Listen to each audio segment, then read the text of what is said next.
మండలంలోని దేవుదల కస్తూర్బా గాంధీ బాలికల విద్యాలయాన్ని గౌరవ తహసీల్దార్ ఎంపీడీఓ తనిఖీ చేశారు. పిల్లలతో మాట్లాడి హాస్టల్లో శానిటేషన్, భోజన సదుపాయాలు, పరిశుభ్రత పరిస్థితులను పరిశీలించారు. తుఫాన్ కారణంగా ఈ 3 రోజులు విద్యార్థులు హాస్టల్లో జాగ్రత్తగా ఉండాలని సూచించారు. సంకిలి సచివాలయంలోని కంట్రోల్ రూమ్ ను అకస్మాత్తుగా తనిఖీ చేసి సిబ్బందికి, ప్రజలను తుఫాన్ ప్రభావం గురించి అప్రమత్తం చేయాలని సూచించారు.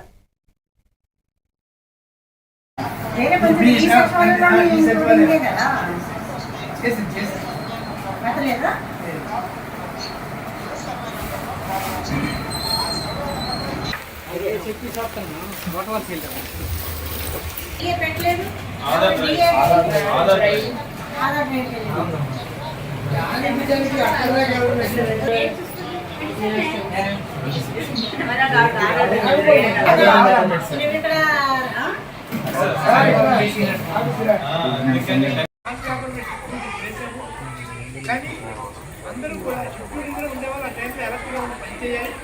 మిగతా వాళ్ళు అందుబాటులో ఉండాలి.